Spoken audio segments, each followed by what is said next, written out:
اچھا پھر ابھی تکلیف یہیں تھوڑی، اس کے بعد جو ایک نبی کے لیے، ایک شریف انسان کے واسطے اس سے زیادہ اس کے لیے اور کوئی تکلیف دہ بات نہیں ہوگی، یہ ساری تکلیفیں شاید ان کے لیے آسان نہیں ہوں گی، وہ تکلیف جو ہوئی ہوگی جو ان پر زنا کا جو الزام لگا تھا. سمجھ میں آیا نہیں؟ وہ جو زنا کا الزام لگا ان پر، کس کی طرف سے؟ عزیز مصر کی بیوی کی طرف سے، جس کا نام کتابوں میں زلیخا بتاتے ہیں. تو زلیخا کی طرف سے جو زنا کا الزام لگایا گیا، یہ تو ناقابل برداشت ہے. ایک تو وہ انسان ہے کہ جو ٹھیک ہے بھائی ایسے ایسے کتنے الزام لگتے ہیں، ادھر سنے ادھر سے نکال دیجئے. کیا یوسف علیہ الصلوۃ والسلام اس رتبے کے انسان ہیں؟ لیکن یہ یوں کہیے کہ جان بچی تھی تو یہ آن پہ پڑ گئی آ کر، ہے نہیں؟ یہ جان اور آن دو ہی تو چیزیں ہیں، دونوں جو ہیں ان دونوں کو جو آنچ لگی ہے، زبردست آنچ لگی ہے. یوسف علیہ الصلوۃ والسلام کو اس طرح سے ان مصیبتوں سے گزارا گیا. اب اس کے بعد جب اس امتحان میں پورے اتر گئے، کس طرح پورے اترے؟ اس طرح پورے اترے کہ اپنا تعلق اللہ سے مضبوط تو کیا، توڑا نہیں. برے سے برا اور سخت سے سخت وقت آیا جیل میں چلے گئے. بھئی اتنی مصیبتوں سے جو گزر رہا ہے، کہیں تو دل شکستہ ہو، کہیں تو حرف شکایت منہ پر آئے. سمجھ میں آیا؟ لیکن وہاں کیا ہو رہا ہے دیکھ لیجیے آپ. سورہ یوسف کو اگر آپ پڑھیں تو اس واقعے پر آپ ضرور پہنچ جائیں کہ یوسف علیہ الصلوۃ والسلام جو ہیں وہ جیل میں ہیں. ودخل معه السجن فتیان، ان کے ساتھ دو جوان بھی جیل میں پہنچے تھے. یوسف علیہ الصلوۃ والسلام نے اس تعلق کا، کیا تعلق؟ جیل میں ساتھ پہنچنا. ان کا جرم کچھ بھی رہا ہو، لیکن ایک دن ہی پہنچے تھے تینوں کے تینوں مل کر کے جیل میں. اتنا تعلق ان کے لیے کافی ہوا. کیا فائدہ اٹھایا انہوں نے اس سے؟ اس تعلق سے فائدہ ہی اٹھایا، تبلیغ کی ان کو، دین کی تبلیغ، عقیدہ توحید کی تبلیغ ان سے کی، اور بڑے ہی مؤثر انداز میں کی. تو یہ ہے ایک نبی کا کمال، اور یوں کہیے کہ اس امتحان میں کامیاب ہو جانا، کہیں بھی دل شکستہ نہیں، کہیں بھی اپنے فرض سے جو ہے وہ غافل نہیں ہے. تو اس کے بعد پھر کیا ہوا؟ جب امتحان میں کامیاب نکل کر آ گئے، اللہ سبحانہ و تعالی نے پھر حالات کو بدلا. پھر کیا ہوا؟ جیل سے نکلے تو کہاں پہنچے؟ بادشاہت کے تخت پہ بادشاہت کر رہے ہیں. یہ ہوا. اور پھر جن ایک ایک چیز جو ناموافق تھی کل تک، اس کو کس طرح سے موافق کیا. جس زلیخا نے الزام لگایا تھا، وہی زلیخا نے آ کر معافی مانگی کہ نہیں مانگی. اسی زلیخا نے پھر اپنے آپ کو قصوروار قرار دیا کہ نہیں دیا، بھرے مجمع کے اندر، بڑے دربار میں. ہوا نہیں ہوا؟ اسی طرح جن بھائیوں نے ان کو کنویں میں لے جا کر ڈالا تھا، ایک وقت وہ آیا کہ نہیں آیا کہ انہی بھائیوں نے آ کر سجدہ کیا، انہی بھائیوں نے خوشامد کی، اپنی معافی مانگنے کے واسطے انہوں نے ہاتھ پھیلائے. ہوا نہیں ہوا؟ یہی اللہ سبحانہ و تعالیٰ کا کمال ہے قدرت کا کہ ایک وقت میں اگر حالات اور ایک ایک چیز ناموافق ہوتی ہے تو دوسرے وقت میں ان میں وہ ہر چیز جو ہے وہ موافقت کرتی ہے. تو نبی کریم صلی اللہ علیہ وسلم کے حالات میں دیکھیے. اب وہ آپ کو وہ جو میں نے پوری ایک کہانی سنائی تھی، یاد ہے کہ نہیں؟ کن حالات میں یہ معراج ہوئی ہے؟ وہ جو طائف کا سفر اور وہ پتھر کھانا، وہ ساری اگر باتیں آپ کے ذہن میں ہو سیرت کی، یوسف علیہ الصلوۃ والسلام کے ساتھ کتنی مماثلت پائی جاتی ہے نبی کریم صلی اللہ علیہ وسلم کی زندگی کو. تو وہی ہے، ایک دور تکلیفوں کا دور ہے، مشقتوں کا دور ہے، آفتوں کا دور ہے، اپنے پرائے ہیں، کوئی بات کرنے کو تیار نہیں. یہاں تک کہ نبی کریم صلی اللہ علیہ وسلم کو یوں کہیے کہ اس سے کتنی گویا بےچارگی کا اظہار ہو رہا ہے اور کس انتہا کو بات پہنچ چکی ہے، اس کا اندازہ اس سے ہو سکتا ہے کہ نبی کریم صلی اللہ علیہ وسلم قریش مکہ سے کہتے ہیں کہ قل لا اسألکم علیہ اجرا الا المودۃ فی القربى. آپ ان سے کہہ دیجئے، آخری بات گویا یہ ہے، ارے بھائی میں تم سے کوئی محنت اور مزدوری تو نہیں چاہ رہا ہوں، کوئی میں تم سے تنخواہ نہیں چاہتا، کچھ سیلری نہیں چاہتا جو کچھ میں کہہ رہا ہوں یا تم کو سنانا چاہتا ہوں، لیکن بھلے آدمیوں جو میرا تمہارا رشتہ ہے اس رشتے کا تو خیال کر لو. کیا مطلب خیال کر لو؟ خیال کر لو مطلب یہ کہ بیٹھ جاؤ، میری بات تو سن لو. بھائی دشمنوں کی بھی سن لی جاتی ہے، غیروں کی سن لی جاتی ہے، میرا تو تمہارا رشتہ ہے، کیا تم اس رشتے کا بھی خیال نہ کرو گے کہ بیٹھ کر بات سن لو؟ کتنی بےچارگی کا عالم ہوگا کہ جس وقت یہ نبی کریم صلی اللہ علیہ وسلم نے اللہ کے حکم سے یہ بات کہی ہے تو وہ اپنے پرائے ہو رہے تھے، پتھر مار رہے تھے، گالیاں دے رہے تھے، کانٹے بچھا رہے تھے، اور یہاں تک کہ آپ کو مکہ چھوڑ کر جانا پڑ رہا ہے. ہو رہا نہیں ہو رہا ہے. لیکن پھر اس کے بعد اب پلٹا کھایا ہے. تو کس طرح کھایا کہ جو کل تک ستا رہے تھے، جو کل تک ظلم کر رہے تھے، زیادتیاں کر رہے تھے، وہ پھر ان کو خوشامدیں کرنی پڑی نبی کریم صلی اللہ علیہ وسلم کے ساتھ۔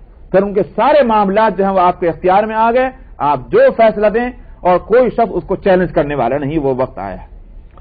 تو اس لیے حضرت یوسف علیہ السلام سے ملاقات کرائی گئی تاکہ آپ کو پیش آنے والے حالات میں ایک یوں کہیے کہ اطمینان اور سکون نصیب ہو۔ اس کے بعد پھر چوتھے آسمان سے پہنچنا ہوا پانچویں آسمان پر۔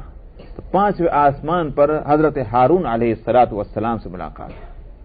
حضرت ہارون علیہ السلام کی زندگی میں جو غالب پہلو ہے وہ ہے صلح کا، اور اسی کے ساتھ یہ بھی ہے کہ حضرت ہارون علیہ السلام مسجد کے امام ہیں، یوں کہیے کہ مذہبی قیادت وہ ان کے سپرد ہے۔ عبادات میں قیادت کرنا، لیڈ کرنا، یہ ذمہ داری حضرت ہارون علیہ السلام کے سپرد رہی ہے۔ ان دونوں باتوں کو دیکھا جائے تو نبی کریم صلی اللہ علیہ وسلم میں بھی نمایاں ہے۔ نبی کریم صلی اللہ علیہ وسلم جب تک مدینہ منورہ میں، کہ جہاں یوں کہیے کہ ایک اعتبار سے مدینہ کے اس دائرے میں حالات اپنے موافق ہیں، مدینہ کے اس دائرے میں تو موافق شروع دن سے رہے ہیں، باہر جو کچھ ہوتا رہا، وہاں پہلا کام آپ نے کیا مسجد بنائی، اور مسجد بنانے کے بعد سے لے کر کے جب تک آپ زندہ رہے، دنیا میں رہے، تب تک آپ ہی نے نماز پڑھائی۔ تو ہارون علیہ السلام کے زندگی کے اس پہلو سے بھی مناسبت، اور میں نے کہا کہ صلح ہارون علیہ السلام میں کہ جہاں تک صلح پسندی کا تعلق ہے، یہ پہلو خاص طور پر کہاں اس کا اظہار ہوتا ہے، وہ یہ کہ جب موسیٰ علیہ السلام کتاب لینے کے لیے کوہ طور پر گئے اور اللہ نے کے حکم پر وہاں پہنچے، 30 راتیں گزر گئیں اور 30 دن کے لیے گئے تھے۔ تو وہ تو پہلے ہی جو کسمسا رہے تھے، یہ سارے یوں کہیے کہ منافق تو ہر زمانے میں رہے نا، منافق ہر زمانے میں ہوتے رہے ہیں۔ جہاں کوئی خیر کا اور نیکی کا کام کیجئے، کھلے مخالف تو ہوں گے، بیچ میں منافق بھی گھسے میں ہوں گے، وہ الگ یہ بات میں کہہ رہا ہوں، مگر اس کے باوجود مجھے اور آپ کو یہ حق بالکل نہیں کہ ہم کسی کو ہاتھ پکڑ کے یوں کہتے ہیں یہ منافق ہے، یہ حق ہمیں نہیں ہے۔ یہ نبی کریم صلی اللہ علیہ وسلم کے زمانے میں منافقین تھے، اللہ نے آپ کو بتلا دیا، آپ ہی کو معلوم تھا کون ہے منافق، اس کے بعد عام صحابہ تک کو معلوم نہیں، اور کوئی صحابی کسی کو یہ نہیں کہہ سکتا تھا کہ یہ شخص منافق ہے، کوئی نہیں کہتا تھا، سوائے اس کے کہ عبداللہ ابن ابی جو ہے اس کے بارے میں یہ ضرور آتا ہے کہ وہ رئیس المنافقین تھا، لیکن منافق کون کون تھے کوئی تفصیل معلوم نہیں۔ صحابہ بھی اس سے بے خبر تھے۔ نبی کریم صلی اللہ علیہ وسلم کو اللہ سبحانہ و تعالی نے وہ ایک جو سمجھا گیا وہ یہ کہ آپ کو وہ لسٹ دی گئی تھی، وہ فہرست دے دی گئی تھی منافقین۔ اسی واسطے حضرت حذیفہ رضی اللہ عنہ جو صاحب سر رسول اللہ کہلاتے ہیں، کہ جن کے پاس نبی کریم صلی اللہ علیہ وسلم کے اپنے راز تھے، تو انہی کے بارے میں صحابہ میں یہ بھی تھا کہ انہی کو یہ فہرست بھی معلوم ہے منافقین کی۔ چنانچہ حضرت عمر رضی اللہ عنہ نے اپنے دور خلافت میں حضرت حذیفہ رضی اللہ عنہ سے ملاقات کی اور ان سے یوں کہا، یوں نہیں کہا کہ آپ کے پاس ذرا وہ فہرست منافقین کو وہ دے دیجئے، مجھے بتلا دیجئے، وہ تو پھر ان کی خصوصیت تھی، وہ تو نہیں مانگ سکتا تھا کوئی۔ یوں ضرور ان سے کہا کہ آپ کے پاس فہرست ہے منافقین کی، تمہیں اللہ کی قسم اتنا کام کر لو کہ اس میں دیکھ کر یوں بتا دو میرے نام تو نہیں۔ تو صحابہ کو بھی معلوم نہیں ہے منافقین کون تھے، اس لیے جب صحابہ کو اس سے بے خبر رکھا گیا تو مجھے اور آپ کو یہ حق کیسے پہنچ سکتا ہے کہ میں کسی شخص کو یوں کہہ دوں کہ یہ شخص منافق ہے۔ کھلے طور پر ایک مومن ہو سکتا ہے یا کھلے طور پر کافر ہو سکتا ہے، یہ تو ہم کہہ سکتے ہیں کسی کے بارے میں، لیکن کسی کے بارے میں منافق ہونے کا فتویٰ یہ نہیں دیا جا سکتا، اس کا فیصلہ اللہ سبحانہ و تعالیٰ کے یہاں ہوگا۔ تو منافق ہر زمانے میں رہے۔ وہاں کیا ہوا، موسیٰ علیہ السلام جب کوہ طور پر پہنچے تو ادھر منافقوں کی بن آئی اور انہوں نے اپنی مشین وہ چلا دی مخالفت کی، اور اس کا نتیجہ یہ نکلا کہ جو کمزور ایمان والے تھے وہ بہک گئے، اور عقید توحید جس کی تبلیغ اور اشاعت حضرت موسیٰ علیہ السلام کر گئے تھے اور اس پر لگا گئے تھے لوگوں کو، تو جو پکے تھے وہ تو پکے ہی رہ گئے، لیکن جو کچے تھے وہ پھسل گئے اور وہ شرک میں اور بت پرستی میں مبتلا ہو گئے منافقوں کی سازش کے نتیجے میں۔ اور عجیب بات یہ ہے کہ یہ منافق پتہ نہیں ہر زمانے میں جو ہیں، جب سے حضرت یعقوب علیہ الصلوۃ والسلام کے وقت سے لے کر کے اور آج تک یہی نقشہ دیکھنے میں آ رہا ہے کہ منافقت جو ہے وہ ان اسرائیلیوں اور یہودیوں کے جو ہے ان کے ساتھ کیسا اس کا پیوند لگا ہوا ہے۔ ہر زمانے میں یہی منافق رہے۔ وہاں بھی یہی ہوا کہ موسیٰ علیہ الصلوۃ والسلام میں کہ قوم میں منافقوں کا ایک طبقہ ہے، انہوں نے یہ بت پرستی کرائی۔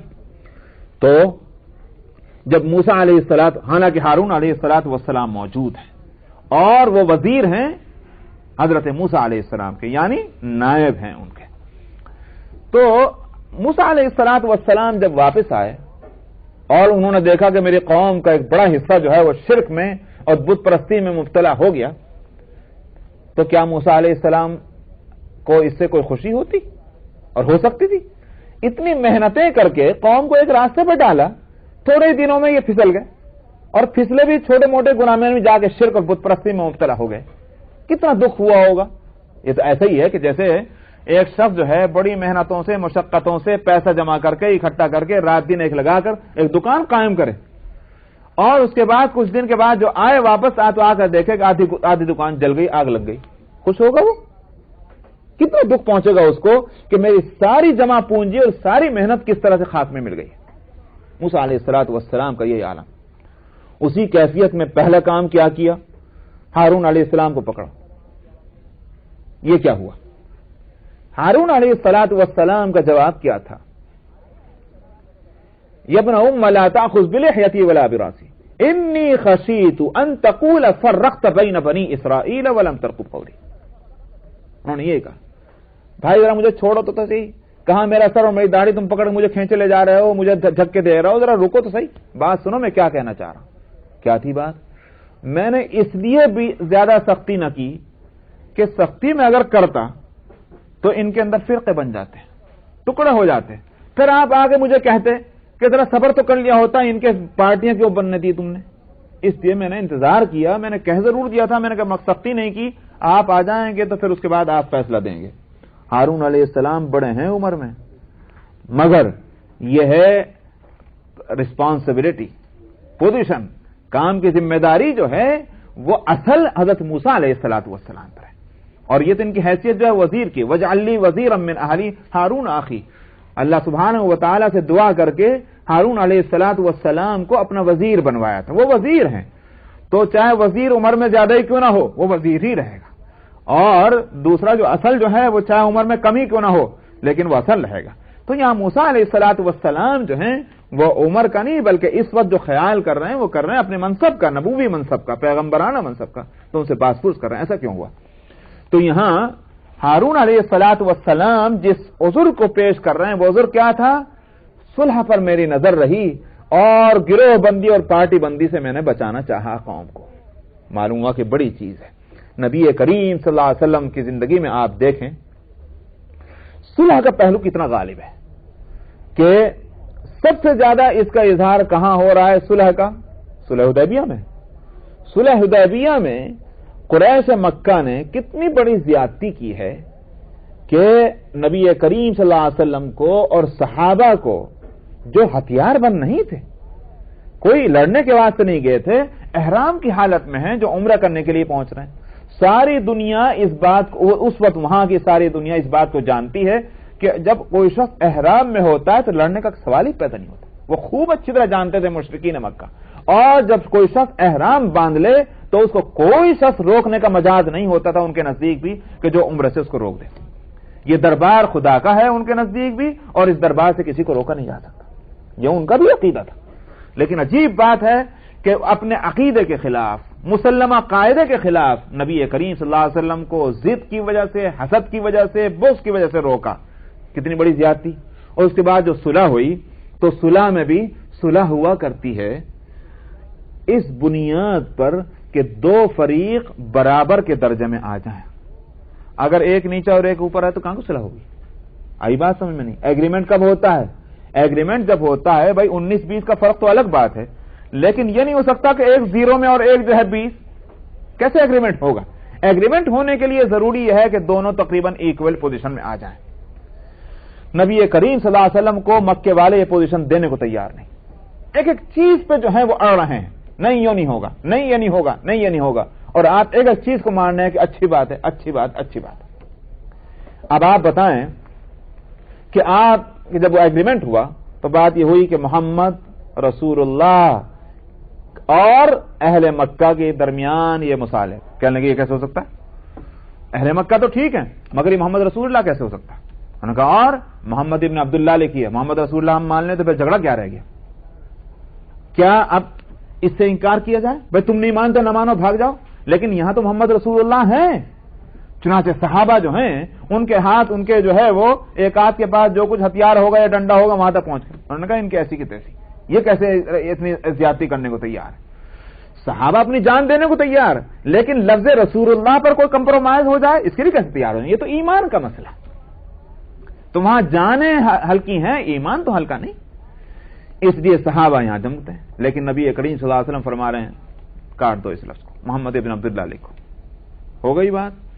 اور آپ نے فرمایا کیوں اس پہ لڑتے ہو؟